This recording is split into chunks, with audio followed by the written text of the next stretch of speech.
Hello, friends, and welcome back to Stories About Entitled People.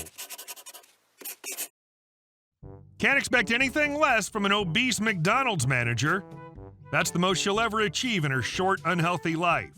We'll tell you more right after a short pause. But before we begin, best way to support our channel is to leave comments, like, and subscribe with the turned-on bell so you don't miss the new video every single day. Extra nuggets.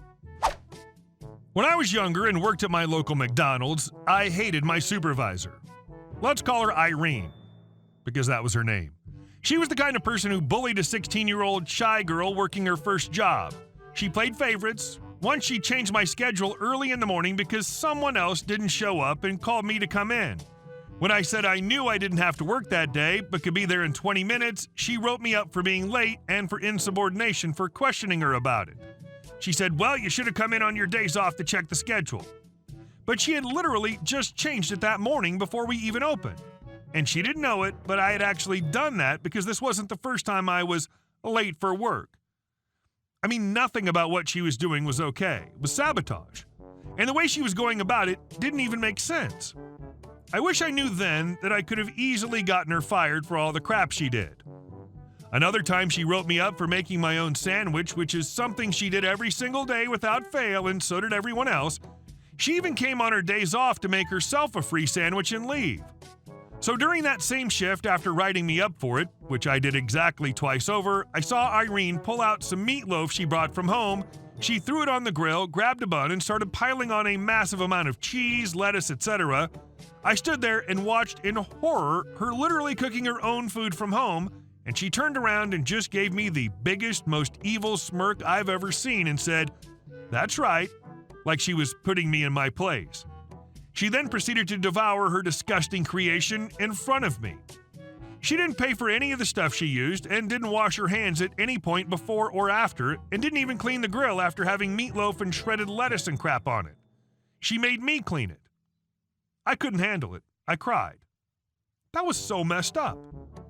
I didn't know where to begin getting revenge on someone who had some authority over me except to out-petty her own petty ways. I didn't know how to do anything about her being young and naive, so I started giving out extra food since she was always so sharp about us using any extra food because she was frigging eating it all.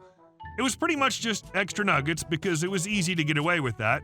And when I say extra nuggets, I mean a lot of extra nuggets. Over the next couple of months, I gave out so many nuggets that somehow I finally got her in trouble for stealing. She was easily over 400 pounds and actually did steal food on a regular basis. Looking back, that's why she was so against us making our own sandwiches. I know you really aren't supposed to anywhere because it's easy to lie about what you did or didn't put on it, and she was constantly doing it. Being inside the mall, our store's prices were pretty outlandish for a McDonald's. I was a mall rat teenager, so were all my friends, so all the local kids and especially the stoners got a ton of free nuggets. Like as many as I could possibly cram into those boxes and still shut the lid. Extra sauce, too. I didn't do this for every single person, like I knew that little kids don't need 12 nuggets in their Happy Meals and that parents would be mad about that, and I didn't want to get caught, but I did do it when I knew that the customer would definitely want the extras. Like I said, I knew a lot of our regulars well. I gave unlimited free refills, too.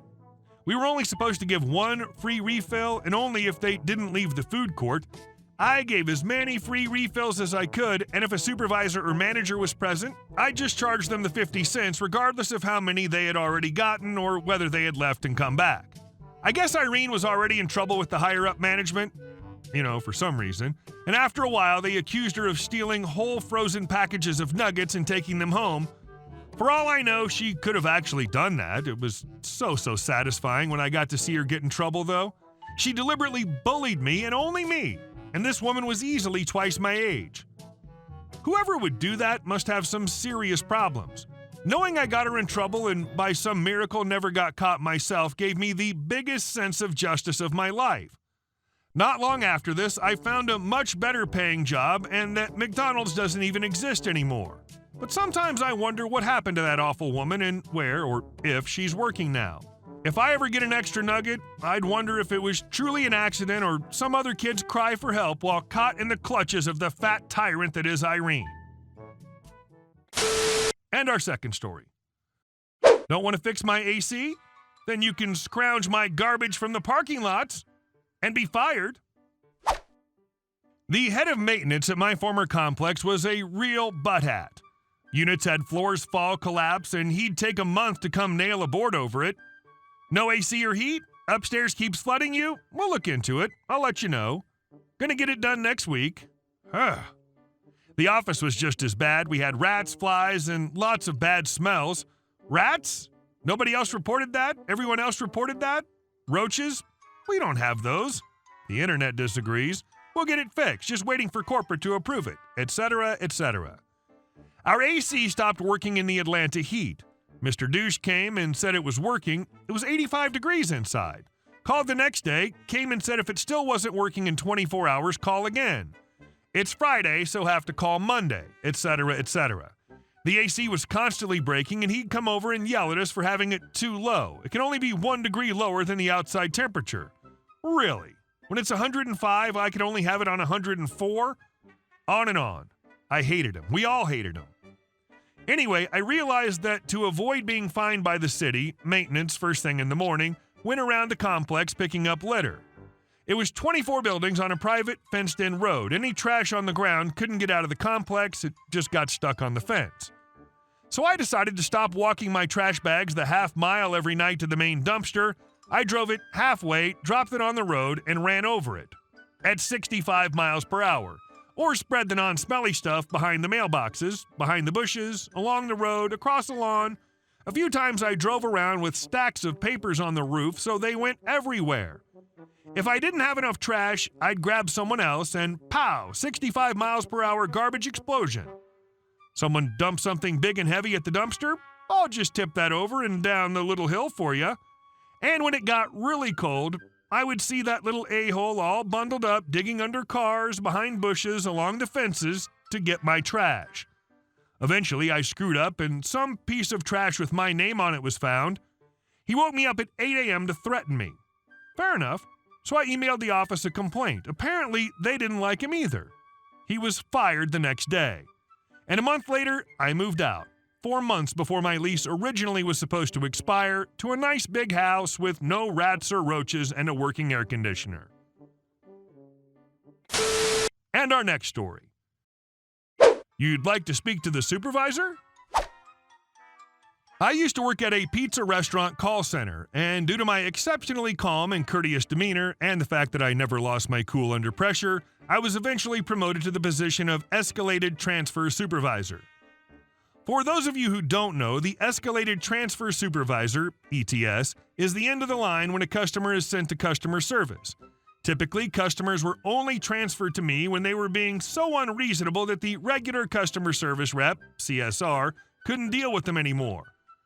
In any case, on especially busy days like Christmas Eve and New Year's Eve, the CSR team will step in and assist the ordering reps process pizza orders. On just such a night, I hopped into a particularly large queue to help clear some of the order calls. The customer was rude right off the bat, saying that it was unreasonable for her to have waited 20 minutes on hold.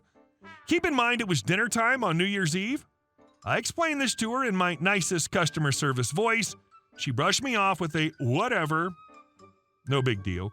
She then proceeds to ask for a special that's offered by one of our competitors. I explained to her that we don't offer that special as it's one offered by another company, but offered something very comparable, again in a cheery and pleasant voice.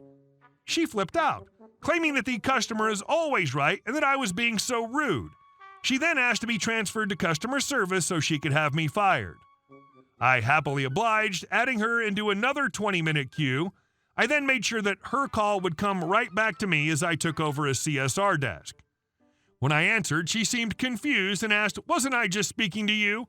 I told her that she was indeed speaking to me and that occasionally customer service reps step in to ease the stream of calls on busy days. She just flipped out, insulting my mother, my intelligence, and anything else she could think of. She then asked to speak to my supervisor and told me I would regret messing with her. So I put her into my ETS queue and helped ebb the flow of orders before going into my office and taking her call. As soon as she heard my voice, she cried in despair, "Don't tell me you're the supervisor." I told her I was, and that I would be delighted to take her complaint.